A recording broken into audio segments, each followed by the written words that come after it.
जी तुझ्या वचनात दिलेली आहे ती देवबापा ऐकावीस, त्याचं ग्रहण करावं आणि प्रभू त्या दयेला आमच्या दैनंदिन जीवनामध्ये कशा रीतीने महत्त्व देता येईल, कशा रीतीने त्याचं गौरव करता येईल हे पाहावं, यासाठी आत्मपरीक्षण करण्यासाठी तुझी कृपा आम्हाला पुरव. धन्यवाद देतो प्रभू पुन्हा एकदा आम्हाला प्रभू देवबापा तुझं वचन दिलंस, तुझं पवित्र आत्मा दिलास, जो आम्हाला तुझ्या वचनाच्या द्वारे आमच्याशी बोलतो, आम्हाला मार्गदर्शन करतो, आमच्या आध्यात्मिक जीवनाला उत्तेजन देतो. प्रभू या सर्व तुझ्या दयेबद्दल आणि देवबापा तू केलेल्या तरतुदीबद्दल मी तुझे आभार माना. तुझ्या चरणाजवळ केलेली प्रार्थना तारणारा प्रभू येशू ख्रिस्त त्याच्या नावात केली म्हणून प्रभू तू आहे. आमेन.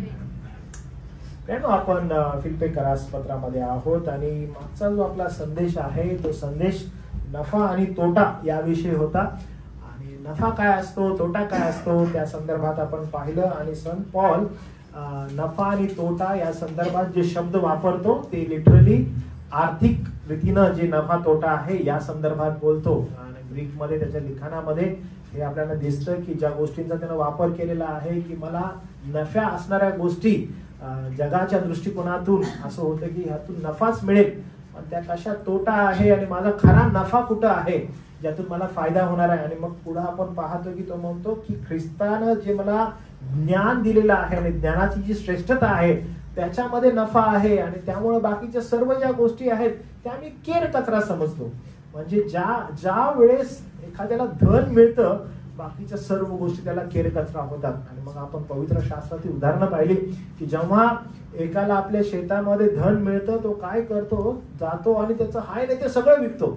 आणि आपण या ठिकाणी पाहिलं की इम्पॉर्टन्स जो आहे तो महत्व कोणत्या गोष्टींना दिलेलं आहे, जगाच्या की आध्यात्मिक गोष्टींना. आणि फार सुंदर रीतीनं आपण त्याचं विश्लेषण पाहिलं. आणि आता आपण विशेष करून 9 वचनापर्यंत मागच्या वेळेस पाहिलेलं होतं. आणि आता आपण पुढे जाणार आहोत की ज्या वेळेस आता जे खरं नीतिमत्व आहे ते खरं नीतिमत्व नेमकं काय आहे आणि खऱ्या नीतिमत्वा संदर्भात पवित्र शास्त्र काय म्हणतं तर ते समजवण्यासाठी माझ्याकडे आज तुम्हाला 2 उदाहरणं आहेत. तर माझ्याकडनं एक पहिला पेन आहे जो मी तुम्हाला दाखवतो. मला हा ना माझ्या 40व्या बर्थडेला दिलेला होता. आणि हा पेन जो आहे ह्याच्यावर असं लिहिलं आहे हॅपी 40th ॲट क्लेपावळे असं म्हणून लिहिलंय. आणि मग हा जो पेन आहे हा दिसायला थोडासा महाग वाटतो कारण ह्या पेनद्वारे मी लिहू पण शकतो आणि मग माझ्या पॅडवर मी असं वर खाली पण मागून करू शकतो याला. तर त्यामुळे हे दिसत आहे मला चांगलं. आणि मग तुम्हाला असं समजतंय की मला कोणीतरी हा गिफ्ट केलेला आहे आणि माझ्या बर्थडेला लिहिलेला आहे. मी हे आता माझ्या बॅगमध्ये जो होता तो मी काढला, बघितला की बर्थडेला गिफ्ट केलेला आहे. तर आता मला कोणीही तुमच्यातील विचारलं की हा पेन कुणाचा आहे तर मी तुम्हाला सांगेन की हा पेन माझा आहे कारण मला हा गिफ्ट करण्यात आलेला आहे. ओके, मला हा गिफ्ट करण्यात आलेला आहे. कुणी केलेला आहे याऐवजी आता तो माझा आहे या संदर्भात मी फार कॉन्फिडंट आहे की हा माझा पेन आहे. ओके, माझ्याकडे दुसरं एक गिफ्ट आहे. ओके, दुसरं गिफ्ट असं आहे की मला हे एक गिफ्ट मिळालेलं. ओके, तर हे गिफ्ट म्हणजे कसं आहे मी तुम्हाला सांगतो. आता समजा मला कुणीही विचारलं या ठिकाणी, समजा आपला संदेश चालू आहे आणि विजय कुमार ससाने या ठिकाणी बसलेले आहेत आणि मग मला कुणी विचारलं की पाळक साहेब हे कोणाचं आहे तर मी त्यांना म्हणेन की हे माझं आहे, पण तुम्हाला माहित आहे हे मला यांनी दिले. ठीक आहे. आता बघा हे ह्या संदर्भात मी काय म्हणत आहे, हे माझं गिफ्ट आहे, हे मला गिफ्ट दिलेलं आहे. आता कोणी दिलंय काय दिलंय याच्याऐवजी हे गिफ्ट आहे, आता हे माझं आहे. पण हे काय माहित आहे का, हे ऑलरेडी एकाचं होतं. ओके, हे सरांचं होतं, ते वापरत होते आणि ते म्हणाले की क्लेपा आता हे तू घे. ठीक आहे, ते काय करत ते वापरत होते. हे वापरत होतं का, हे नव्हतं. हे तर काय होतं, इथं आता ह्याचा बर्थडे आहे म्हणून याला काय करावं आम्ही गिफ्ट द्यावा आणि त्यांनी मला गिफ्ट दिलं. हे कसं आहे, हे ऑलरेडी त्यांचं होतं, त्यांचं असताना त्यांनी मला काय केलं हे दिलेलं आहे. ह्याच्यामध्ये थोडासा डिफरन्स आहे. आजचा जो डिफरन्स आहे हा आपल्या संदेशाकडे घेऊन जाणार आहे. तुमच्या डोक्यामध्ये हे फिट राहू दे बरं का ह्या 2 गोष्टी. कारण आता आपण जे पुढे जाणार आहोत आणि वचनाद्वारे जे पाहणार आहे त्याचं मनन करत असताना, त्याच्याकडे पाहत असताना याचा खूप मोठा वापर तुम्हाला समजणार आहे की खरी ही धार्मिकता आहे किंवा खरं जे नीतिमत्व आहे ते नेमकं काय आहे आणि ते कसं वर्कआउट होतं, ते कशा रीतीनं कार्य करतं. ठीक आहे, ते आपल्याला समजायला खूप मदत होईल. कारण आज जरासा या नीतिमत्वा संदर्भात जरासा नाही तर पुष्कळच गोंधळ आहे. कारण मला तुम्ही सांगा, स्वर्गीय राज्यामध्ये ज्याचं आपलं ध्येय आहे की सार्वकालिक जीवनामध्ये प्रवेश होणार आहे, तर तुम्हाला माहित आहे सार्वकालिक जीवनामध्ये प्रवेश कुणाचा होणार आहे? सार्वकालिक जीवनामध्ये जे नीतिमान आहेत त्यांचा होणार आहे. पाप्यांचा प्रवेश स्वर्गाच्या राज्यात होणार नाही. मग नीतिमान असणं आणि किंवा नीतिमान होणं हे मनुष्यावर निर्भर आहे का, किंवा मनुष्य यात हे करू शकेल का? तर या संदर्भात संत पॉल ती गोष्ट सांगत आहे. म्हणून 7वं आणि 8वं वचन ह्याच्यामध्ये संत पॉल काय म्हणत आहे? तो असं म्हणत आहे की मला नफा आणि तोटा जे होतं, जगाच्या दृष्टिकोनातून जो नफा होता तो माझ्यासाठी तोटा होता, आणि माझा जो नफा आहे तो देवाच्या ज्ञानाचं श्रेष्ठत्व आहे. त्यामुळे एकदा का मला देवाच्या ज्ञानाचं श्रेष्ठत्व मिळालं, त्यामुळं काय झालं, आपसुकपणे इतर गोष्टी माझ्यासाठी केर कचरा झाल्या. केर कचरा मी तुम्हाला मागच्या सांगितलं की जो संदर्भ तो वापरतो, केर कचरा म्हणजे झाडू मारला आणि झाडू मारल्यावर जो केर कचरा त्याविषयी तो बोलत नाही. तो केर कचरा आणि मल म्हणजे विष्ठा जी असते, शेण ज्याला आपण म्हणतो, त्या संदर्भात म्हणतो. म्हणजे ऍज सून ऍज देवाच्या ज्ञानाची श्रेष्ठता मनुष्याला प्राप्त होते, लगेच इतर सर्व गोष्टी मल होतात, विष्ठा होते, शेण होतं, घाण होती. तर त्यामुळे देवाच्या ज्ञानाची श्रेष्ठता मिळाल्यावर असं काय घडतं हे संत पॉल आता जी 9, 10, 11 वचन आहेत ना याच्यामध्ये तो एक्सप्लेन करतो. आणि हे फार इम्पॉर्टंट आहे, कारण सार्वकालिक जीवन जे आपलं ध्येय आहे त्या ध्येयाकडे पाहत असताना आपण त्या ध्येयापर्यंत पोहोचू शकतो का? आपल्यामध्ये ती क्षमता आहे का? आपण हे करू शकत आहे का? तर बायबल, पवित्र शास्त्र फार स्पेसिफिकपणे या गोष्टींना आता नमूद करत आहे आणि आपल्याला समजावून सांगत आहे.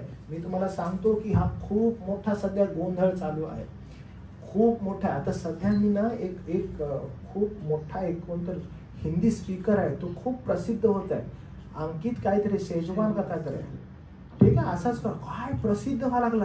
आणि when I heard a sermon ना, मला कोणी पाठवले, मी तुम्हाला सांगतो की ड्रास्टिकली ब्लास्फेमी आहे वचनाची. म्हणजे वचनाचा इतका भयानकपणे गैरवापर होत आहे. सत्य वचनापासून एकदम असत्याकडे माणसाला कसं घेऊन जायचं याचं उत्तमातलं उत्तम उदाहरण आहे ते. कारण परमेश्वरानं दिलेलं जे नीतिमत्व आहे त्या नीतिमत्वापासून आपसुकपणे मनुष्य निर्मित नीतिमत्व कसं असतं याकडे आकर्षित करण्यात येतं. मग लोंढेच्या लोंढ हे आकर्षित होतात. म्हणजे ख्रिस्त केंद्रित नीतिमत्व जे आहे, ख्रिस्तानं दिलेलं जे नीतिमत्व आहे तिकडं काय होतंय माहिती आहे, कांडोळा होत आहे. आणि मनुष्याकडे असणारं नीतिमत्व किंवा मनुष्य निर्मित असणारं नीतिमत्व याच्याकडे देण्यात येत आहे. तर हे सध्या खूप मोठा गोंधळ चालू आहे आणि याच्यामध्ये हे पवित्र वचन आपल्याला तिकडे घेऊन जाते आणि संत पॉल फार स्ट्रिक्टली या संदर्भात आपल्याला सांगतो. तर बघूया आपण तो काय म्हणत आहे. बरं का, इथं जाऊया आपण संत पॉल काय म्हणत आहे 9व्या वचनापासून पुढे. फार सुंदर रीतीने सांगत आहे. आणि मी त्याच्या ठाई आढळावे आणि माझे नीतिमत्व असं म्हटल्यानंतर जर तुम्ही बघितलं तिथं तुम्हाला काय दिसतं बरं, माझे नीतिमत्व म्हटल्यानंतर 9व्या वचनामध्ये बघा, आणि मी त्याच्या ठाई असे सापडावे. कसे सापडावे तर ख्रिस्त हा लाभ मला प्राप्त व्हावा. आपण बघा आपली जी गीतं गायलेली आहेत A to Z जी आपली गीतं आहे ती सगळी ख्रिस्त केंद्रित होती. आपण म्हटलं की ख्रिस्त केंद्रित आपण गीत गाणं आवश्यक आहे. का बरं? सुखात आहे, आरोग्यात आहे, दुःखात आहे, ह्या सगळ्यामध्ये श्रेष्ठत्व ख्रिस्ताला आहे असं तो म्हणतो. म्हणजे कोण आहे बरं, इम्पॉर्टन्स कोणाला आहे? ख्रिस्ताला आहे. जर आपण थोडस ह्या लोकांकडे बघितलं की हे जे अन्य शिक्षणाकडे लोक घेऊन चाललेले आहेत हे ख्रिस्ताकडून आपसुकपणे व्यक्तिगत रीतीने मनुष्याकडे येतात आणि मग ते देवाचं नाव घेऊन असं म्हणत आहेत की आपण ख्रिस्त याला बाजूला तुमच्या मुखामध्ये सामर्थ्य आहे, तुम्ही क्लेम करा, तुम्ही नाही म्हणा. काल काहीतरी एक विशेष करून व्हिडिओ मला कोणीतरी पाठवला की तो व्यक्ती असं म्हणत आहे की स्वप्नामध्ये जर समजा एखादं तुम्हाला स्वप्न पडलं, सकाळी उठा आणि येशूच्या नावामध्ये स्वप्नाला धमकावा आणि त्याला सांग की असं परत पडलं असतं बघ. म्हणजे फार विचित्र रीतीने शिक्षण चालू आहे. स्वतःवर विश्वास कसा बिल्ड करता येईल, स्वतःला आध्यात्मिक गर्व कसा प्राप्त करून घेता येईल तिकडे तिथं चालू आहे. तुमच्या मुखामध्ये सामर्थ्य आहे, तुम्ही सामर्थ्याने भरलेले आहात. आणि मग इथं महत्व जे आहे ते ख्रिस्त नव्हे तर मनुष्याला प्राप्त होत आहे. येशूच्या नावातच मी करेन, पण कोणते मी करेन, माझ्यामध्ये सामर्थ्य आहे, मी आध्यात्मिक परिपक्व आहे. म्हणून हे सगळं ना माझ्या केंद्रित होत आहे. आणि बायबल ऍब्सोल्युटली त्याच्या विरोधात आहे. बायबल आपल्याला सांगत आहे की तुझ्यामध्ये ती क्षमता नव्हे, तुझ्यामध्ये ती कॅपेबिलिटी नव्हे, मग कुणाची बरं ती? मी तुम्हाला उदाहरण सांगितलं बघा, हे माझं होतं का? हे माझं नाही आहे, हे त्यांचं आहे. मला कुणी विचारलं की हे कुणाचं आहे, मी म्हणतो हे माझं आहे, पण मला त्यांनी दिलंय. काय आहे? मी डिझर्विंग आहे कसं? मी डिझर्विंग नाही आहे, but he made me deserving. तुम्हाला सांगत आहे. म्हणून आज मी काय म्हणतो, हे माझं आहे. संत पौल ज्यावेळेस नव्या वचनात म्हणतो ना की मी त्याच्या ठाई असे सापडावे, म्हणजे कसे सापडावे? तर 8 वचन म्हणतं बघा की मला ख्रिस्त हा लाभ प्राप्त व्हावा आणि इतर सर्व गोष्टी मी केर कचरा समजाव्या. म्हणजे मी मला समजाव्या सगळ्या गोष्टी, मी घाण समजाव्या, कारण मला लाभ प्राप्त झालाय. कुणाचा बरं? तर ख्रिस्ताचा लाभ प्राप्त झाला. जर तुम्हाला ख्रिस्ताचा लाभ प्राप्त होतो, लगेचच गोष्टी काय होतात? इतर केर कचरा होतात.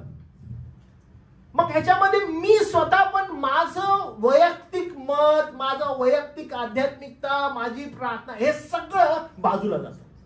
आणि मग महत्व कशाला प्राप्त होतं? ख्रिस्ताला. आणि ही ख्रिश्चॅनिटी आहे, हा विश्वास आहे आपला. वी आर नोबडी, कारण ख्रिस्त आपलं सर्वस्व आहे. आणि बायबल ते सांगतं. आणि संत पौल म्हणतो की मी असं सापडावं, मी असं आढळावं त्या ख्रिस्ताला. आणि मग तुम्ही बघा तिथं कॉमा आहे, म्हणजे थोडं स्टॉप आहे बरं का. व्याकरणाच्या दृष्टिकोनातून शास्त्र वाचतो, आपल्याला काय दिसतं? कॉमा दिसतो. आणि कॉमा काय म्हणतो बघा, मी त्याला असे सापडावे. आणि मग तो म्हणतो माझे नीतिमत्व नियमशास्त्राच्या योगे मिळालेलं नाही. म्हणजे माझं नीतिमत्व. आता संत पौल स्वतःविषयी बोलत आहे. तो म्हणतो माझं नीतिमत्व म्हणजे खुद्द संत पौलाचं नीतिमत्व. बोलताना कसा म्हणतो ते? हे कुणाचं नीतिमत्व आहे? बोलतो माझं नीतिमत्व आहे. मग ज्यावेळेस तू म्हणतो हे माझं नीतिमत्व आहे, तर माझं नीतिमत्व मला नियमशास्त्रामुळे मिळालं नाहीये. आता हे फार महत्वाचं आहे, हे समजावं म्हणून सांगतो. हे माझं आहे, पण हे माझं आहे का? हे मी पैसे देऊन विकत घेतलंय का? ह्यासाठी मी कष्ट केलंय का? नाही. हे पण माझं आहे. हे कुणाचं? हे माझं आहे. तुम्ही मला हे कुणाचं? हे माझं आहे. तुम्ही मला विचारलं हे कुणाचं आहे पास्टर? मी माझं आहे. पण ह्यासाठी मी खर्च केलंय का? यासाठी मी कष्ट केले का? यासाठी मी पैसे दिलेत का? नाही. पण हे माझं आहे.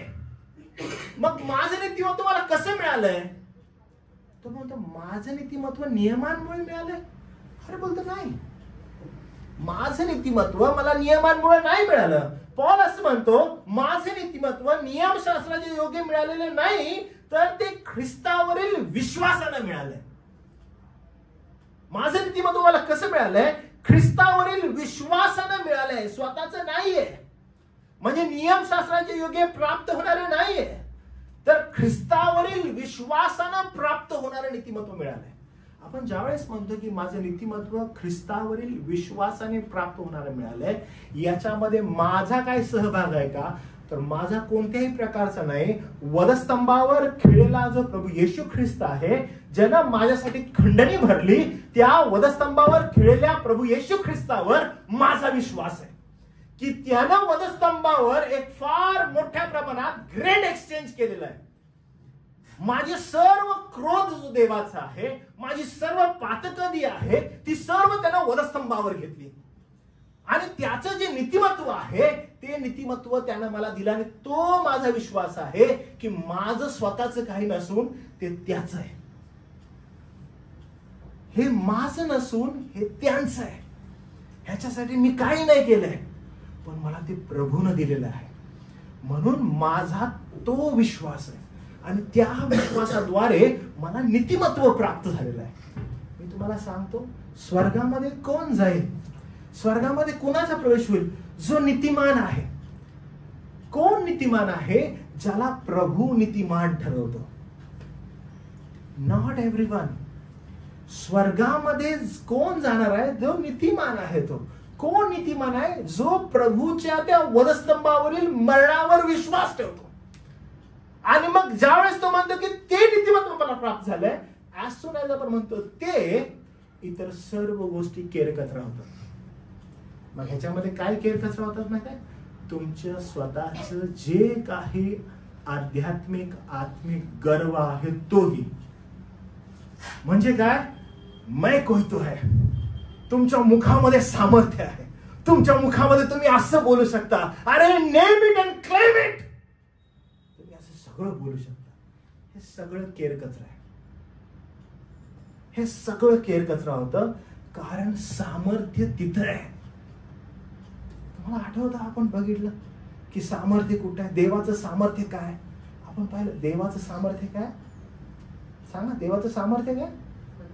वधस्तंभावर खेळलेला ख्रिस्त. आम्ही तुम्हाला सांगितलं की जर एखाद्याला सामर्थ्य दाखवा, ते सामर्थ्य कसं दाखवतात? जे त्यांच्याकडे बेस्टेस्ट आहे, ते बेस्टेस्ट काय त्यांच्याकडे ते समोर ठेवून, हे आमचं सामर्थ्य. आज तुम्ही बघा US मध्ये त्यांचं सामर्थ्य कसं दाखवलं? B-2 प्लेन दाखवलं त्यांनी, हे आमचं सामर्थ्य. आम्ही असे बॉम्ब टाकू, आमचं सामर्थ्य दाखवू. What? They wanted to show their strength. सामर्थ्य दाखवलं. देवाला त्याचं सामर्थ्य दाखवायचं आहे. काय दाखवलं? वधस्तंभावर खेळलेला ख्रिस्त. अहो, ते सामर्थ्य आहे तारण प्राप्त होणाऱ्या लोकांसाठी. ते हाईड करण्यासाठी नाहीये, कारण त्याच्याद्वारे नीतिमत्व मिळालेलं आहे. मग बाकीचं केअर कचरा काय? अहो, जे काही स्वकेंद्रित आहे ते सगळं केअर कचरा आहे. सगळं केअर कचरा आहे. जे माणसाला मोठं करतं ते प्रत्येक गोष्ट केअर कचरा आहे. कारण ही सगळी खोटी धार्मिकता आहे, खोटं नीतिमत्व आहे जे मनुष्याने निर्माण केलेलं आहे. मग मी चाललो, मग मी बसलो, मग मी डोळे बंद केले, मग मी हात केला, मी घोषित करत आहे. अहो, मी थोडं ना, मी हा जो व्यक्ती आहे ज्याचं नाव मी तुम्हाला घेतलं, मला ह्याचं नाव सारखं सारखं घेता येत नाहीये कारण मला ते आठवत नाही.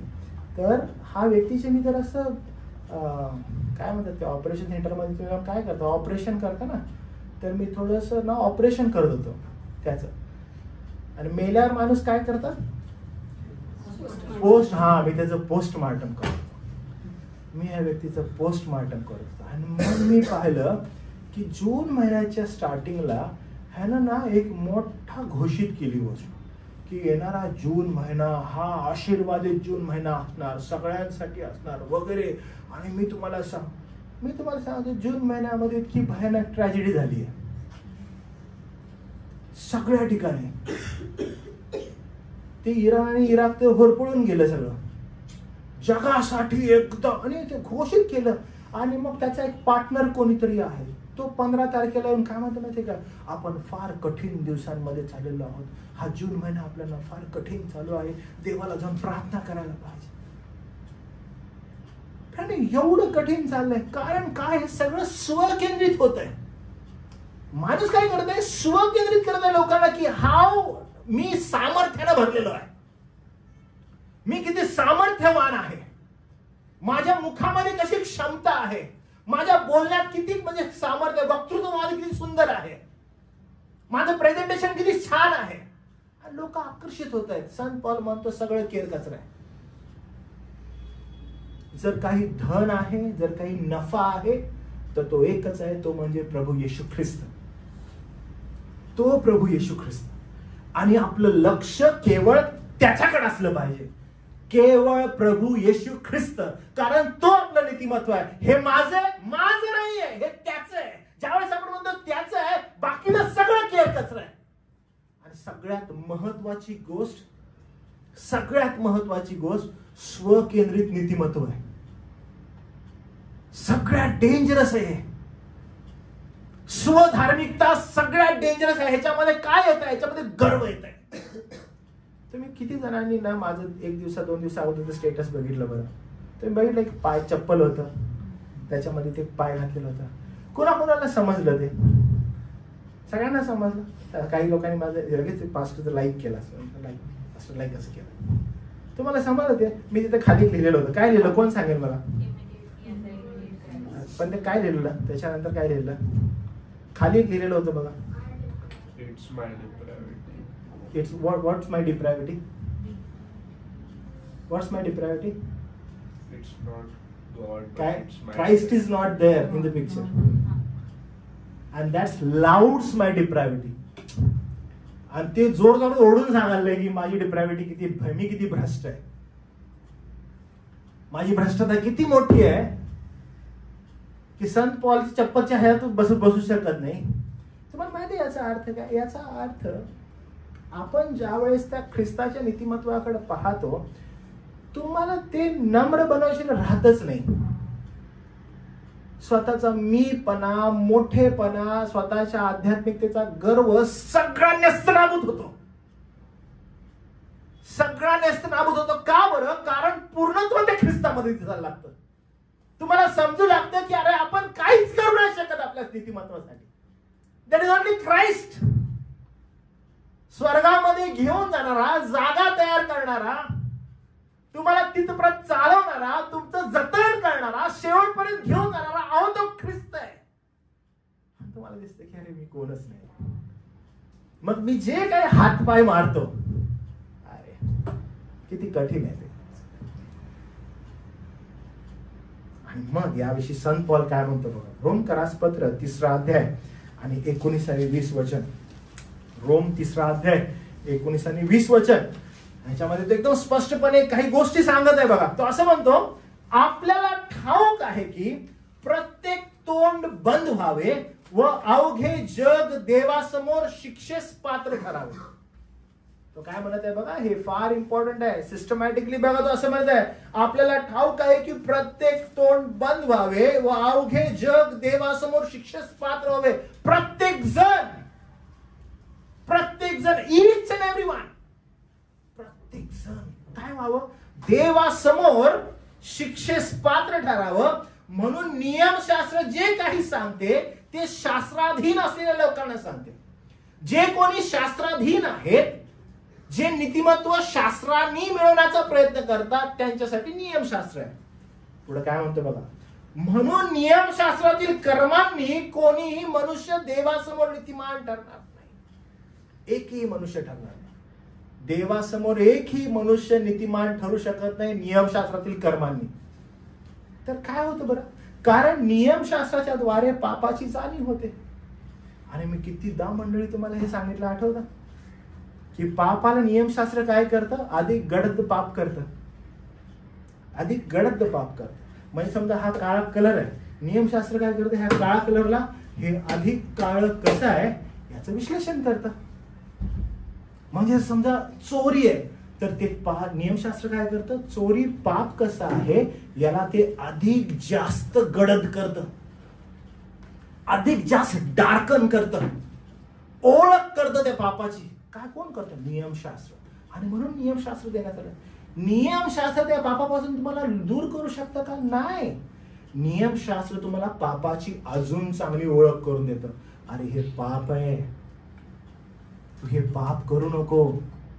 नियमशास्त्र अजून काय करतं? अहो व्यभिचाराला व्यभिचार म्हणून संबोधतं, सांगतं की हे पाप काय आहे. चोरीला अधिक चांगली चोरी कशी आहे ते सांगतं. नियमशास्त्र पापाची ओळख करून देतं. जे तुझं नाही, जे दुसऱ्याचं आहे, ज्याच्याकडे तू लक्ष ठेवत आहेस, त्याला माहित नसताना हळूच जातोस, उचलतोस, आपले खिशात ठेवतोस, घरी घेऊन जातोस आणि त्या गोष्टीचा आनंद घेतोस. अरे मूर्खा, ती चोरी आहे. नियमशास्त्र ते सांगतं. नियमशास्त्र सांगतं की अरे जी तुझी बायको नाही, इतराची बायको आहे, इतर मुलगी आहे, तिच्या संगती आपल्या पत्नीला सोडून शारीरिक संबंध प्रस्थापित करतोस, अरे तो व्यभिचार आहे. बायबल त्याला अजून गडद करतं. अरे जे तुझं नाही, जे इतरांचं आहे, त्याच्याविषयी आपल्या मनामध्ये जी काही भावना लोभाची निर्माण करतोस तो लोभ आहे. नियमशास्त्र काय करत आहे? पापाला गडद करत आहे. पण त्याच्यापासून तुम्हाला मुक्तता मिळू शकते नाही, ती तुम्हाला ओळख करून देत आहे. लोकांना काय वाटत आहे? अच्छा हे असं आहे का, मग ते नाही करायचं बरं का, आपण यातून बाजूला यायचं. म्हणजे काय? मला नीतिमत्व प्राप्त होईल. मूर्ख आहे. का बरं? कारण मुळात तू भ्रष्ट आहेस आणि ते मुळात तोच तू विचार करतोस, तेच तुला हवं आहे, तिकडेच तू आकर्षित होतोस. मग या मर्त देहातून तुला कोण सोडवू शकेल? अरे ख्रिस्त. वधस्तंभावर खेळलेला ख्रिस्त, कारण त्याला ठाऊक होतं की तू यातून सुटू नाही शकत, म्हणून तो आला ना. नाहीतर मूर्खा काय गरज होती ख्रिस्ताला यायची? तुझं सगळं स्वतः करू शकला असतास तर. तुझं स्वतः येशूच्या नावात मी क्लेम करतो माझं सगळं चांगलं व्हायला पाहिजे, ख्रिस्ताची काय गरज होती? ख्रिस्ता मी असं करेन, मी तसं करेन, तुमच्या मुखामध्ये क्षमता आहे, बघा त्या अब्राहामामध्ये होते, ह्याच्यामध्ये सगळ्यांची नावं घेतली, सगळे भ्रष्ट. ज्यांची नावं घेतोय सगळे भ्रष्ट. कारण का? पूर्ण केवळ येशू ख्रिस्त आहे. ख्रिस्ताला बाजूला सोडून स्वतःला कसं मोठं करता येईल तो प्रयत्न नुसता चालू आहे. And that's absolutely wrong. पाप आहे ते माणसाचं.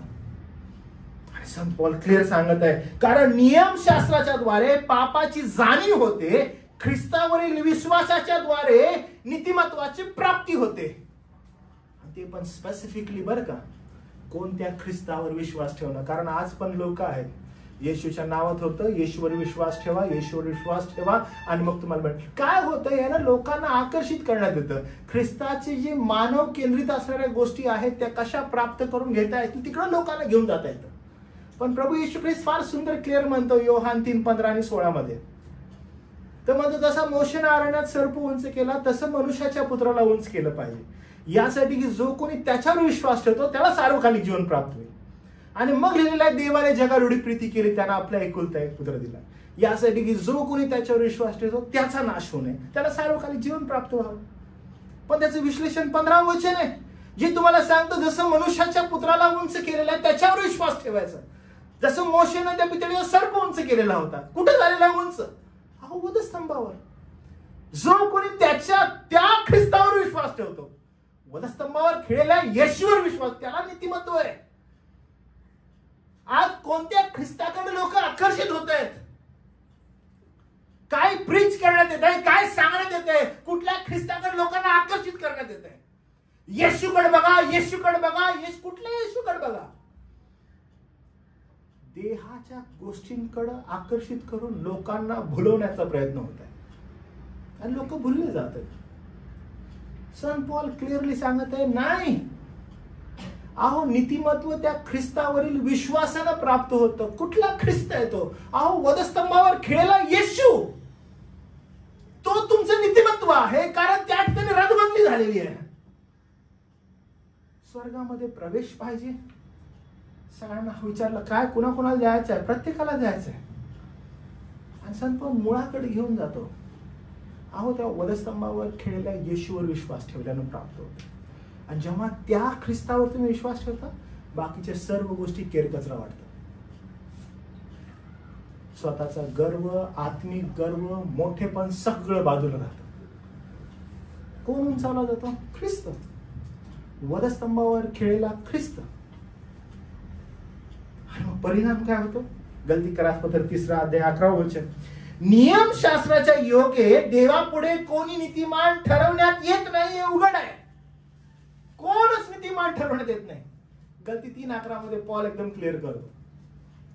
म्हणजे कदाचित प्रभू तुला काय सांगू, एव्हरी संडे आम्ही चर्चला गेलो, XYZ एवढ्या मोठ्या चर्चचे मेंबर होतो, त्या ठिकाणी आम्ही जायचो, बसायचो, गाणी गायचो, डोळे बंद करायचो, हालेलुया बोलायचो, काय काय बोलायचो, एका सुरात आम्ही सगळे गायचो, एकमेकाला टाळी द्यायचो, आनंद होत होता. आता आमचा प्रवेश स्वर्गात करतो. नाही होणार, अजिबात नाही होणार.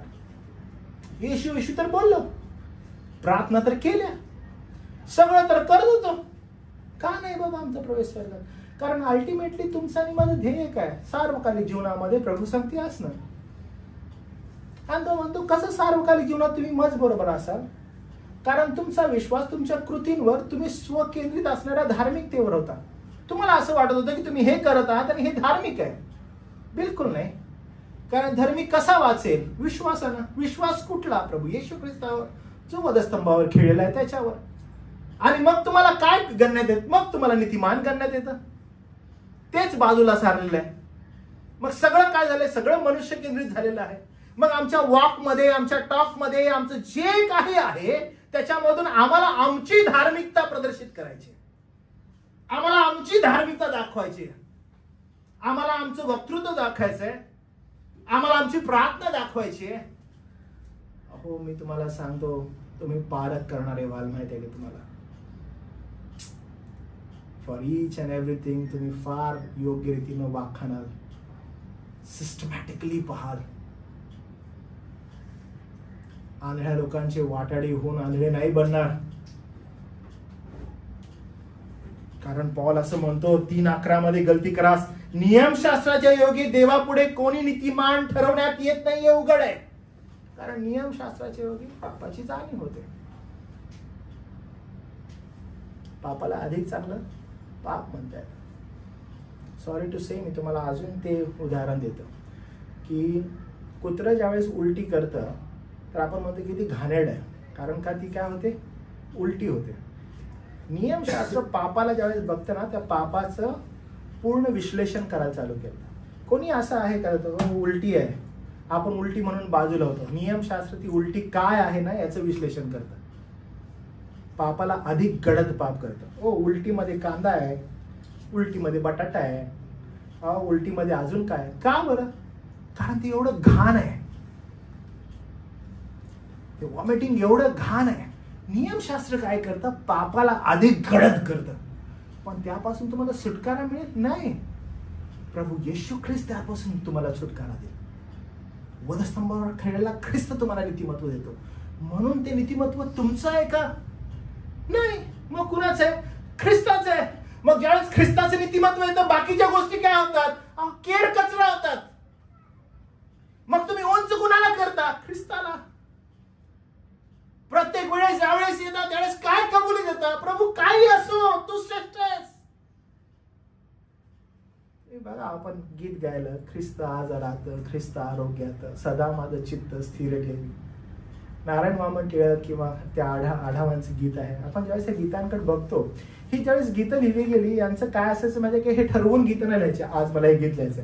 ते मंडळीत बसले आणि त्यांनी मंडळीत बसून संदेश ऐकला, त्यांना कळालं की हे महत्व काय आहे. त्यांनी जाऊन गीत दिलं, त्यांना समजलं की ह्याचं महत्व काय आहे. पण जर तुम्ही ह्या गीतांचं ह्या मर्म बघायला गेला, तुम्हाला हे समजतं, ख्रिस्त आजारात, ख्रिस्त आरोग्यात, सदा माझं चित्त स्थिर ठेवी. तुम्ही जर हे ह्याचं फक्त मर्म बघितलं, तुम्हाला कळेल की जेव्हा तुम्हाला रोग असतो, आरोग्य नसतं, त्यावेळेस अस्थिरता असते तुमच्यामध्ये. चित्त स्थिर असतं का? नाही. क्या चल रहा है भाई? ये नाही होऊ शकत, नाही राहणार, जमणारच नाही. अडचणी आहेत ना भरपूर. संपत्ती विपत्ती आली तर काय सांगायचं? अरे नको नको नको, विपत्ती नको. मग काय? एक मोठा पाळक कोण आहे, चला तिकडे जाऊया. त्याची प्रार्थना लय भारी असते. मग तो काय करतो? तो विपत्तीतून बाहेर काढेल. मग त्याला शोधा. मग तो जातो बलात्काराच्या केसमध्ये आतमध्ये. ह्याला शोधा आणि त्याला शोधा आणि त्याच्याकडे जावा आणि ह्याच्याकडे जावा, ह्याचा टीव्ही चॅनल लावा, त्याचा टीव्ही. हा आपल्याकडे ऑप्शन पण आहेत. आणि चालू आपण तिकडं. का बरं? कारण ही रीत आहे ना. आमचं चित्त स्थिर नाही. कारण चित्त कुठं असायला पाहिजे? वधस्तंभावर खेळलेल्या ख्रिस्तानं मला त्याचं नीतिमत्व दिलेलं आहे. या जगामध्ये मी लुळा झालो, लंगडा झालो, मी आंधळा झालो, अरे मला काही घेणं देणं नाही. माझी संपत्ती माझा ख्रिस्त आहे. बाकी सर्व गोष्टी मला केअर कचरा आहेत. I need to focus on him. आज जर तुम्ही गोंधळ बघितला, आज जर तुम्ही गर्दी बघितली, वेअर इज दॅट? ते फक्त बोलायला आहे. अहो येशू आमचा चांगला आहे, येशू ऐसा करताय, येशू तैसा करताय. आणि त्यामध्ये म्हणलं की हळूच घुसवायचं की येशू तुमको पूरा देगा, आधा नहीं छोड़ेगा, किधर भी जाओ प्रभु तुमको बहुतायत से देगा. मांगो. मग लोक ओरडायला चालू करतात, मिल गया मिल गया मिल गया. गर्दीच गर्दी आहे.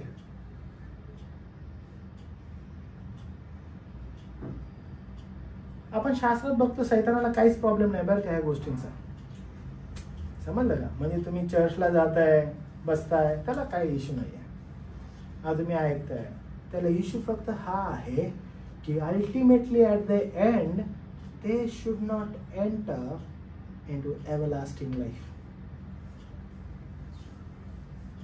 त्याला काही इश्यू नाहीये. प्रभूच्या राज्यामध्ये जो गोंधळ आहे ना, तो गोंधळ लोकांना या ठिकाणी त्याला घोषित करता येईल. जे कोणी प्रभूचे आहेत ते प्रभूचे नाहीये, ते लोक गोंधळलेले आहेत.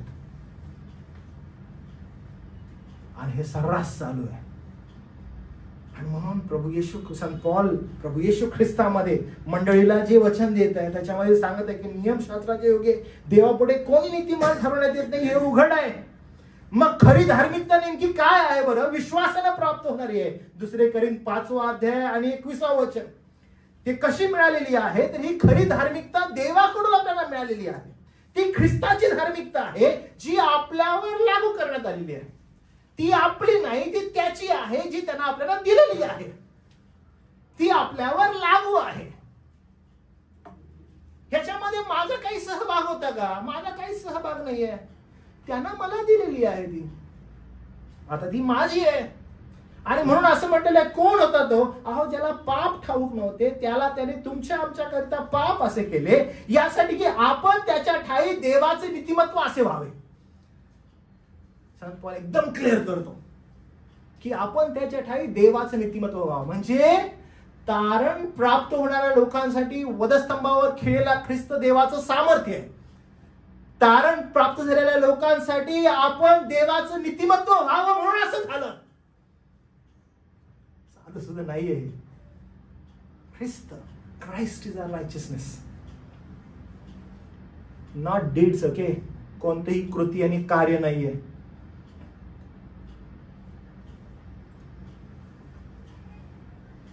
मंडळींना आज फार इम्पॉर्टंटली आपल्या स्वतःचं आत्मपरीक्षण करायला पाहिजे. कारण आपण हे पाहणं आवश्यक आहे की आज मी माझ्या अशा कोणत्या कृत्यांवर आणि कार्यांवर विश्वास ठेवत आहे की मला असं वाटतं की हे मला वाचवेल.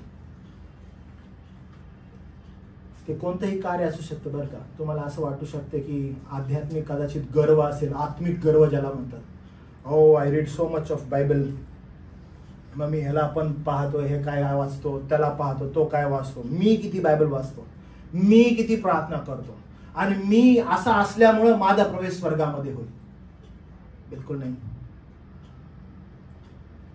तर जर तुमचा विश्वास प्रभू येशू ख्रिस्त, वधस्तंभावर खेळलेला येशू ख्रिस्त, जो तुमचा आणि माझं नीतिमत्व आहे त्याच्यावर जर आहे, त्याचं नीतिमत्व तुम्हाला आणि मला प्राप्त होतं. आणि as soon as त्याचं नीतिमत्व तुम्हाला आणि मला प्राप्त होतं, तुमच्या आणि मजमध्ये एक अखंडित असणारी अशी नम्रता प्रभू देतो. आणि मग मनुष्याच्या कृत्यांवर नव्हे तर आपण ख्रिस्ताच्या कृतीवर विश्वास ठेवतो आणि जीवन जगू लागतो. ते जीवन तुमचं नसतं, ते जीवन त्याचं असतं. आणि त्याला संतोष व्हावं हा एकमेव उद्देश असतो. का बरं? ही कृती तुम्ही केलेली आहे का? ही तुम्हाला काय दर्शवते? ख्रिस्तानं हे लावून दिलेलं आहे का तुमचं? बघा 10वं वचन त्या संदर्भात म्हणतं. हे सगळं कशासाठी आहे? 10वं वचन सांगत आहे, हे अशासाठी की तो व त्याच्या पुनरुत्थानाचे सामर्थ्य, त्याच्या दुःखाची सहभागिता यांची त्याच्या मरणानुरूप ओळखून मी करून घ्यावी. हे कसं काय? हे कसं शक्य आहे? मी कसं ओळखू शकतो की माझ्यावरती कृपा झालेली आहे? संत पॉल काय म्हणत आहे बघा. हे तुम्ही जर या ठिकाणी बसलेले आहात आणि तुम्हाला हा संदेश जर समजत आहे, तुम्ही प्रभूचे आहात, तुम्हाला देव प्रॉपरली मार्गदर्शन करत आहे. जर तुम्हाला समजत नाही, तुमची दुर्दशा आहे. ओके, का दुर्दशा आहे? कारण हे प्रभूचं निर्वादित सत्य आहे. आणि निर्वादित सत्य वचना आधारित आहे की तुम्हाला नीतिमत्व जर मिळालेलं आहे तर ते तुम्हाला समजावं. ज्याला नीतिमत्व मिळालेलं आहे त्याला हे समजेल. मग हे नीतिमत्व जर आहे, हे देवापासून आहे, हे नीतिमत्व देवापासून मिळालेलं नीतिमत्व आहे, तर हे कसं होईल? संत पॉल काय म्हणतो, हे अशासाठी की तो त्याच्या पुनरुत्थानाचे सामर्थ्य व त्याच्या दुःखाचे भागीपण.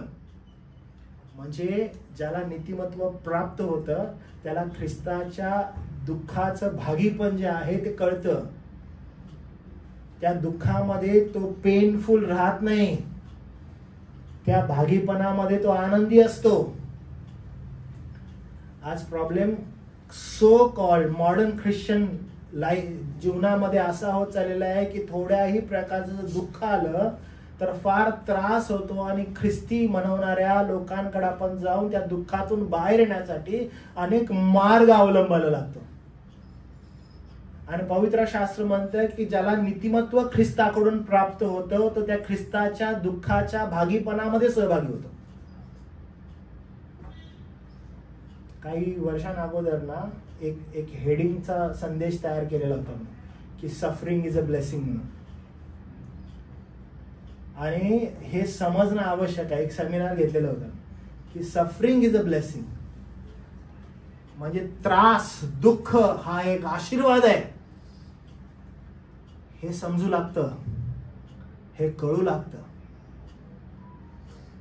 आणि हे प्रभूचं निर्वादित सत्य आहे. आणि म्हणून मग संत पॉल या ठिकाणी म्हणत आहे की हे का त्याच्या दुःखाचे भागीपण मी त्याच्या मरणाला अनुरूप होऊन समजून घ्यावं. की दॅट पेनफुल पाथ ख्रिस्ती म्हणणार अरे मला समजेल की कसं काय सगळं सेटल चालू आहे. Why I'm living like a world? Then we have a problem. तर दुनिया में जो चल रहा है अरे I am also going in that flow. त्यांना प्रभू बघ कसं होते, प्रभूचे नाही तरी पण त्यांना कसला आशीर्वाद जबरदस्त, आम्हाला काहीच मिळत नाही, आम्ही प्रभूच्या हा हे नाही डोक्यात. मग प्रभू ते तुझे नाहीत पण काय त्यांना तू गेले असं काहीतरी मोठेपण व्हायला लागतं लोकांना, वेगवेगळे विचार येऊ लागतात. ते कंपॅरिझनच मरून गेले, ते राहिलंच नाही. कारण का आता दुःखाचं भागीपण आहे कुणामध्ये? त्या लोकांमध्ये अहो नाही, ख्रिस्ताच्या दुःखाच्या भागीपणामध्ये. That's our life. आणि म्हणून मी आज भक्तीमध्ये वारंवार म्हणते की गोंधळ चाललाय खूप मोठा, गोंधळाचं वातावरण आहे खूप मोठं. सत्याला असत्यामध्ये कशा रीतीनं लोकांना सांगण्यात येईल, घालण्यात येईल डोक्यामध्ये, हा प्रयत्न झाला. सत्याचं आवरण घातल्याने असत्य कोंबा लागलेत आणि लोक घ्यायला लागलेत. ख्रिस्ताला अधिक जाणण्याची ओढ निर्माण होते नीतिमत्वामध्ये की ख्रिस्त अजून मी कसा समजू.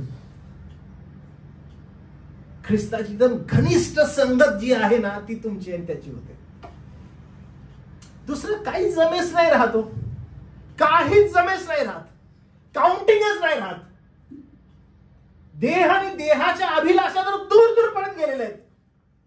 कारण का अहो ख्रिस्ताच्या संबंधामध्ये आम्हाला आनंद आहे. आणि ही काय अशी शॉर्ट टर्म आज ना पास्टर क्लेपाचा संदेश आहे, आम्हाला खूप बरं वाटलं, पास्टर आजचा संदेश खूप छान होता, आम्ही घरी. ही अशी काही छोटी वाढ नाही बरं का आध्यात्मिक. 4 आणि 8 ने वाढ नाही होती, ही वाढ दीर्घकालीन वाढ असते.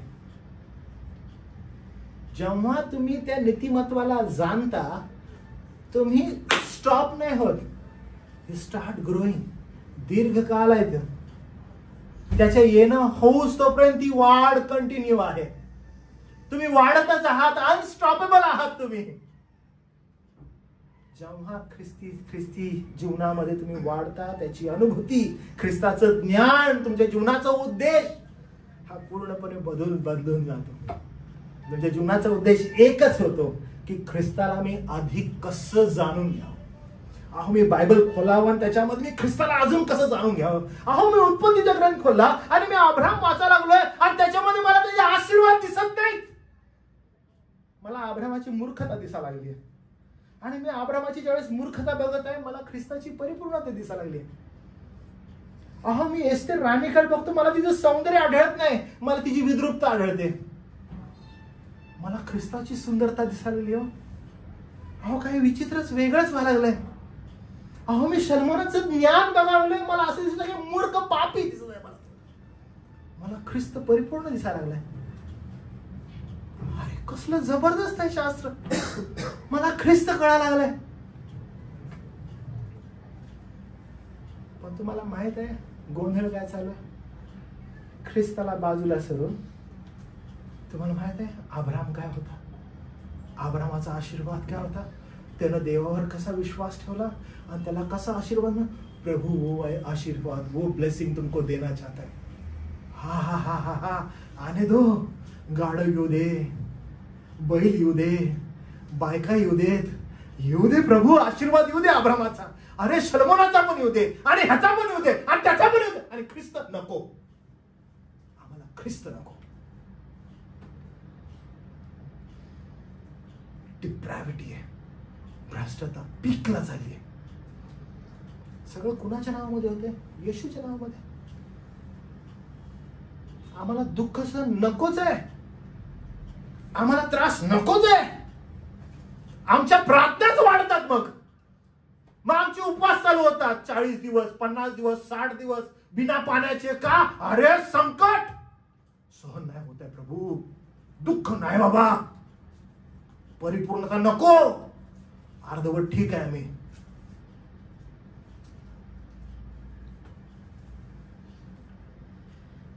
फार कठीण गोष्टींना सामोरे जाण्यात येते. ओढ लागती ज्यावेळी जीवनाचा उद्देश तुम्हाला समजतो, ओढ लागते ख्रिस्ताला जाणून घ्यायची. ती आध्यात्मिक वाढ दीर्घकालीन असती, लांब असती, आणि एकदम घनिष्ठ संबंध ख्रिस्ताशी तुमचे प्रस्थापित होतात. का? बाकीच्या सर्व गोष्टी केरकचरा वाटू लागतात. केरकचरा, मल, विष्ठा, शेण. का बरं? कारण पुनरुत्थानाचं सामर्थ्य आहे. पापावर, मृत्यूवर, लाजेवर प्रभू येशू ख्रिस्ताने विजय मिळवलेला आहे, आणि त्याच्यावर तुमचा विश्वास आहे. काय अल्टिमेटली आहे आपलं ध्येय? तुम्ही इथं बसलेला आहात, जीवन एवढं अस्थिर आहे आपलं. Okay, today we are living, we don't know about next hour, next minute. एवढं अस्थिर आहे. एवढ्या अस्थिर जीवनामध्ये विसंबून कुणावर राहायचंय? हो, देहावर, देहाच्या वासनांवर? अरे ख्रिस्तावर. कारण त्यानं अल्टिमेटली मृत्यूवर विजय मिळवलेला आहे, पुनरुत्थित झालेला ख्रिस्त. आणि बिलकुल तेच ऐकायचं नाहीये तुम्हाला. आम्हाला ऐकायचं काय? की आमच्या देहाला पोषक काय ते सांग, आमच्या देहाला आवडतं ते काहीतरी सांग. अल्टिमेटली मरणावर विजय मिळवलेला ख्रिस्त तुम्हाला आणि मला ऐकायचं नाहीये. आणि संत पॉल वारंवार त्याच्या पत्रामध्ये बिलकुल तीच गोष्ट सांगतो. इथंच नाही, रोम 6:4 मध्ये असं म्हणतो, तर मग आपण त्या मरणातील बाप्तिस्म्याने त्याचबरोबर पुरले गेलो, यासाठी की ज्याप्रमाणे ख्रिस्त पित्याच्या गौरवाने मेलेल्यात उठला, त्याप्रमाणे आपणही नवीन प्रकारच्या जीवनात चालावं. अहो, वधस्तंभावर खेळलेला ख्रिस्त, पुनरुत्थित झालेला ख्रिस्त, ज्यानं मरणावर विजय मिळवलेला ख्रिस्त. अल्टिमेटली आपल्याला हे समजायला पाहिजे, तो विजयी ख्रिस्त आहे, आणि त्याच्यावर आपला विश्वास आहे. त्याच्यातून आपल्याला पार नेलेला ख्रिस्त आहे, आणि म्हणून आपण आनंदी आहोत. का आनंदी आहोत? कारण 1 पेत्र 2 अध्याय 21 आणि 24 मध्ये तो असं म्हणतो, कारण याच करिता तुम्हाला पाचारण करण्यात आले. जे तुम्ही पाचारलेले लोक आहात, मी पुन्हा सांगतो, जर तुम्हाला ख्रिस्ताद्वारे नीतिमत्व प्राप्त झालेलं आहे, ख्रिस्ताने तुम्हाला नीतिमान ठरवलेलं आहे, तरच तुम्हाला हे कळेल आणि हे समजेल, नाहीतर नाही कळणार. ह्याच्यामध्ये संत पेत्र एकदम क्लिअरली सांगत आहे, तुमचं पाचारण याकरिता आहे कारण ख्रिस्तानेही तुमच्यासाठी दुःख भोगले, तेने करून तुम्ही त्याच्या पावलावर पाऊल ठेवून चालावे. त्याने तुमच्याकरिता कित्ता घालून दिलेला आहे. त्यानं दुःख भोगलं आणि त्याच्या दुःख भोगण्याच्या पावलावर पाऊल ठेवून तुम्हाला चालायचंय. दिस वर्ल्ड इज नॉट अस. हे जग आपलं नाहीये. या जगाची अभिलाषा करू नका, या देहाची अभिलाषा करू नका. तुम्ही वाढत आहात, तुमचं वय वाढत आहे, तुमच्या सुरकुत्या अजून मोठ्या होत आहेत. हे नाशवंत शरीर आहे, हे नाशवंत देह आहे. ह्याच्यासाठी मरमर करू नका, आत्म्यासाठी करा, कारण ते अनंतकालिक आहे. संत पेत्र या ठिकाणी म्हणतो, त्यानं कित्ता घालून दिला, त्यानं पाप केलं नाही, त्याच्या मुखात कपट आढळलं नाही, त्याची निंदा होत असता त्याने उलट निंदा केली नाही, दुःख भोगत असता त्याने धमकावले नाही. आज बिलकुल हे सगळं चालू आहे. धमकाव, डराव, ये बोलो वो बोलो, यीशु के नाम से बोलो. अरे नाही बोलत शास्त्र, कारण ते आपलं पूर्णत्व नाहीये. आपलं पूर्णत्व ख्रिस्त आहे आणि ख्रिस्ताकडे लक्ष देणं आवश्यक आहे. तर यथार्थ न्याय करणाऱ्याकडे त्याने स्वतःला सोपवून दिले. तुम्हीही त्याने स्वतः तुमची आमची पापे स्वदेही वाहून खांबावर नेली, यासाठी की आपण पापाला मेलेले होऊन सदाचरणी जगावे. त्याला बसलेल्या माराने तुम्ही निरोगी झालेला आहात. आणि मग हे वचन घ्यायचं आणि म्हणायचं की त्याला बसलेल्या माराने तुम्ही निरोगी झालात. निरोगी व्हा, निरोगी व्हा. अहो, शास्त्र नाही बोलत, आध्यात्मिक ते संदर्भात बोलत आहे. पेत्र म्हणता हो आध्यात्मिक संदर्भात बोलत आहे हे, की आपण भ्रष्ट मरणाला टेकलेले ख्रिस्तानं वधस्तंभावर जाऊन तुमच्या आणि माझ्यासाठी ते सहन केलं की तुम्ही आणि मी सार्वकालिक जीवनात जावं. तो आशीर्वाद आहे आपला. इब्री लोकासपत्र 4 अध्याय 15 वचन, कारण आपल्या सर्वांच्या दुर्बलतेविषयी ज्याला सहानुभूती वाटत नाही असा आपला प्रमुख याजक नाही. त्याला माहित आहे की आपण कसे कमजोर आहोत. त्याला माहित आहे की आपण आपलं नीतिमत्व प्रस्थापित करू शकत नाही. त्याला माहित आहे की आपण आपल्या प्रार्थना प्रभू समोर घेऊन जाऊ शकत नाही. आपल्यामध्ये क्षमता नाही हे त्याला ठाऊक आहे.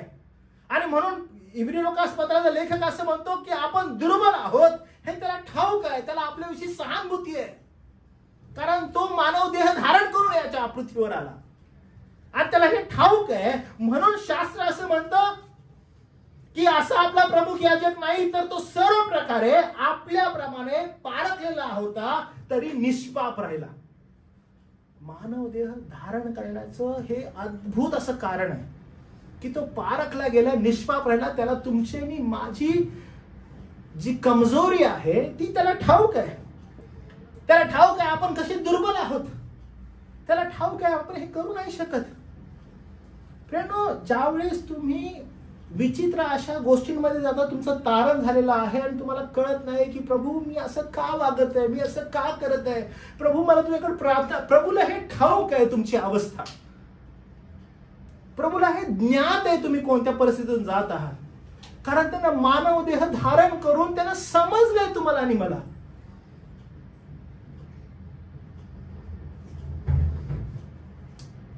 तुम्ही आणि मी त्याच्या मरणामध्ये बाप्तिस्मा घेतलेले आहोत. त्यामुळे स्वार्थ, गर्व, प्रसिद्धी, खूप गोष्टी आहेत त्याच्या मागे. आज मॉडर्न ख्रिश्चन समाज जो आहे तो धावत आहे. सगळे जण ह्याच्या मागे धावत आहेत आणि शास्त्र सरळ म्हणत आहे की यांना मारून जगा, यांना सरळ बाजूला करा. तुमच्यामध्ये जर प्रसिद्धी आहे, गर्व आहे, तो आध्यात्मिक आहे, आत्मिक आहे, अहो खूप मला मोठं व्हायचं आहे, खूप अमुक करायचं आहे, सगळं बाजूला करा. ह्याला कुदळा, ह्याला मारा. गलती 2:20 मध्ये म्हटलेलं आहे, मी ख्रिस्ताबरोबर वधस्तंभाला खिळलेला आहे असं संत पौल म्हणतो. आणि यापुढे मी जगतो असं नाही, तर माझ्या ठाई ख्रिस्त जगतो. हे अद्भुत चिन्ह आहे. मी जगत नाही, माझ्या ठाई ख्रिस्त जगतो.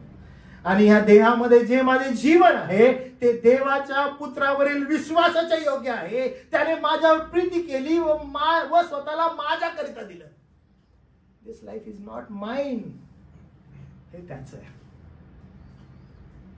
हे माझं आहे, पण हे त्याचं आहे. मला नीतिमान त्याने बनवलेलं आहे. माझ्याकडे काहीच नाही. मी काय करावं? मी मरावं असंच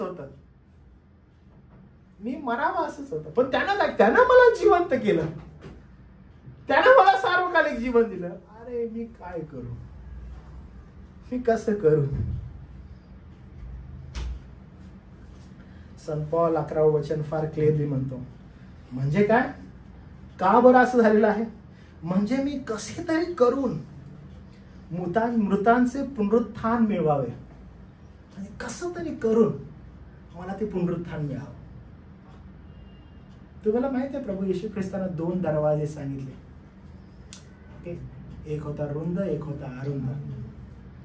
आणि तो काय म्हटला? रुंद दरवाजाने जाण्याचा प्रयत्न करा, नाही अरुंद दरवाजाने जायचा नेटानं प्रयत्न करा. अरे ते किती कठीण आहे. अरुंद दरवाजा म्हणजे आपल्याला कधी कधी वाटतं की नाही असा एक दरवाजा असेल आणि मस्तपैकी त्यातून मी पार होईल. नाही, जे लोक आहेत ते रुंद दरवाजानं भरपूर निघालेले आहेत. अरुंद दरवाजा जो आहे त्यातून एकही व्यक्ती आत जाऊ नाही शकत आहे. एक पण व्यक्ती जाऊ शकत नाहीये. म्हणून शास्त्र म्हणतं नेटानं प्रयत्न कर. मग एवढं कठीण आहे ते. पवित्र शास्त्र ज्यावेळेस प्रभू येशू ख्रिस्त लुकाचं शुभवर्तमान 15व्या अध्यायात म्हणतो की एक पापी ज्यावेळेस पश्चाताप करतो स्वर्गात आनंद होतो. एक पापी पश्चाताप करतो देवाचे दूत देवासमोर आनंद करतात. याचा अर्थ काय बरं? अहो हजार, अहो लाख नाही. हे एवढं कठीण आहे की एक पापी पश्चाताप करेल. हे एवढं कठीण आहे कारण हा देह, या देहाशी जखडलेले लोक हे एवढे कठीण आहेत.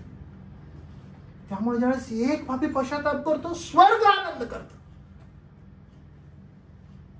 किती कठीण आहे. त्यामुळे देह आणि आत्मा ह्याच्यामध्ये डिफरन्स आहे.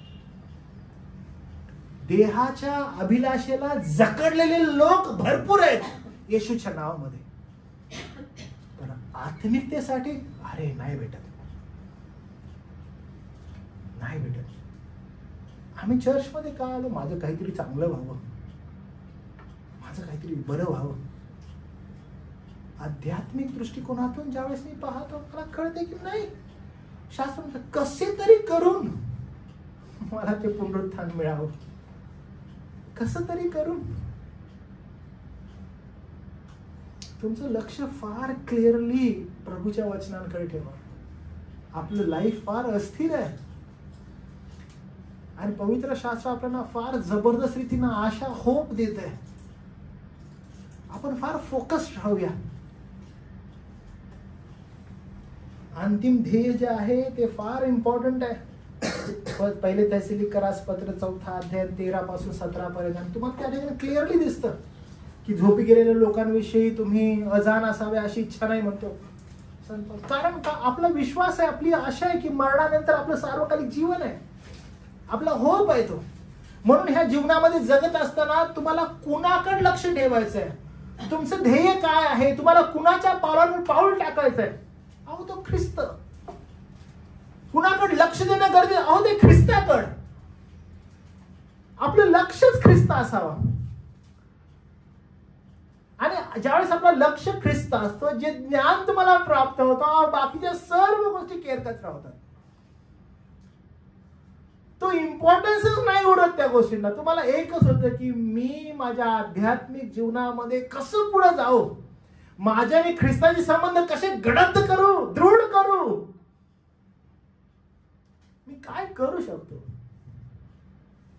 मी कसं वाढू शकतो, माझ्या ह्या जीवनामध्ये कसं चालू शकतो.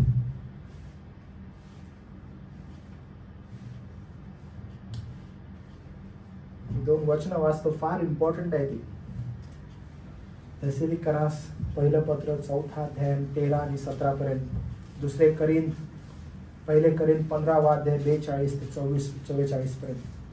बंधुजन हो, झोपी गेलेल्या लोकांविषयी तुम्ही अजाण असावे अशी तुमची इच्छा नाहीये, यासाठी की ज्यांना आशाच नाही अशा बाकीच्या लोकांसारखा तुम्ही खेद करू नये. कारण येशू मरण पावला व पुन्हा उठला असा जर आपला विश्वास आहे, त्याप्रमाणे येशूच्या द्वारे जे झोपी गेले आहेत त्यांना देव त्यांच्या बरोबर आणील. प्रभूच्या वचनावरून आम्ही हे तुम्हाला सांगतो की प्रभूचे येणे होईपर्यंत जे आपण असे जिवंत उरू ते आपण झोपी गेलेल्यांच्या आघाडीत जाणार नाही.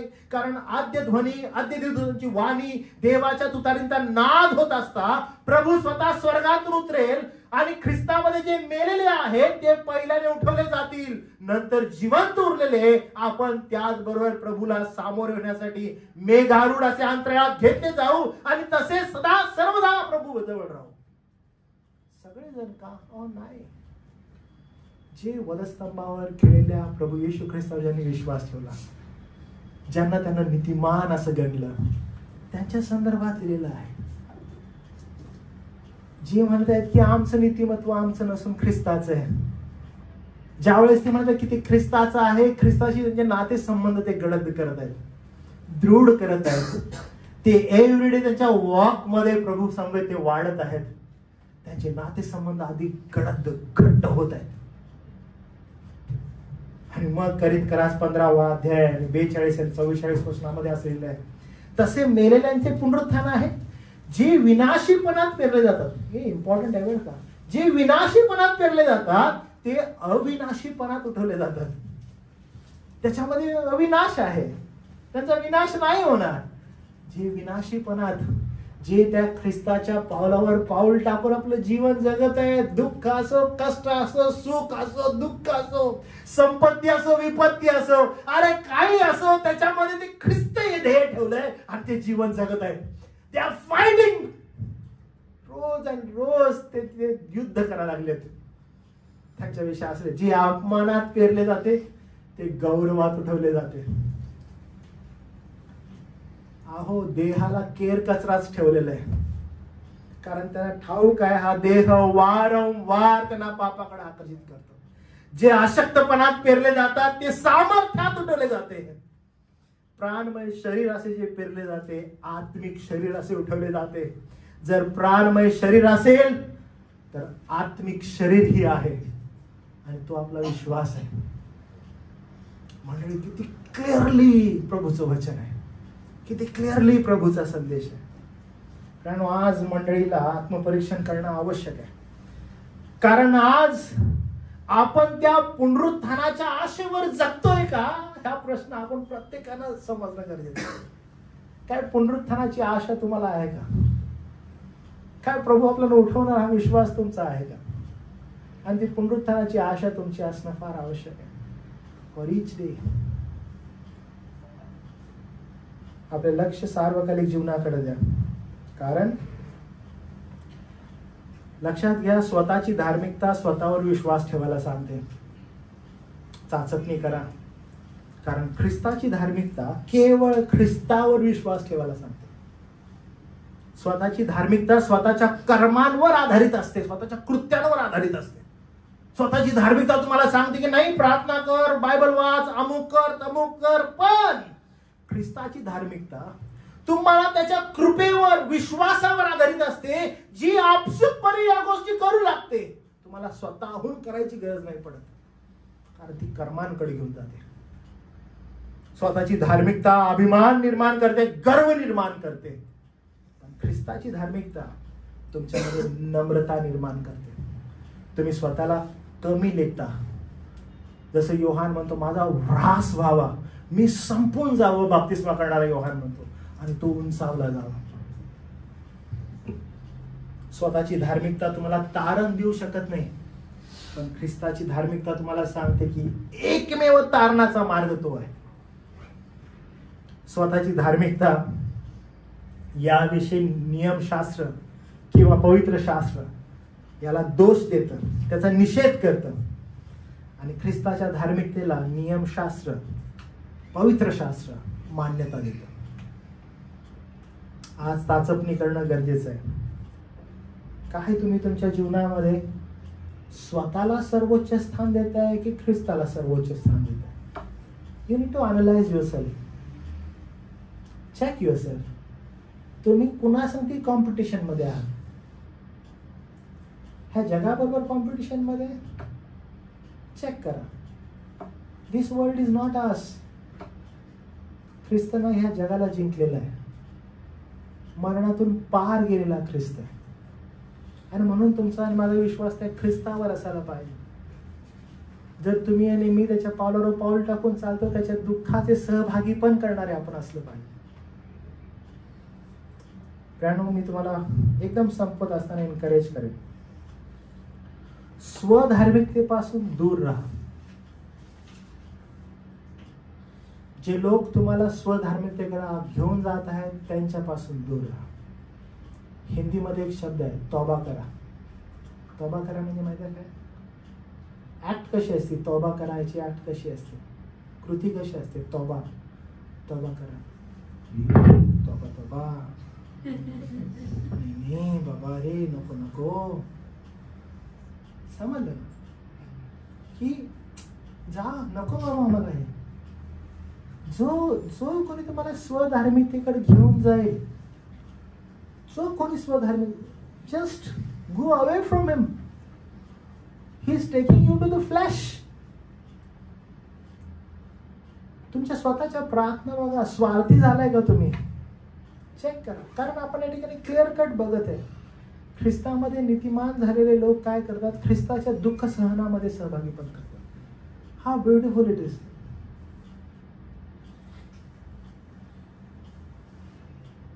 ख्रिस्तासाठी दुःख सहन करण्यासाठी तयार राहा.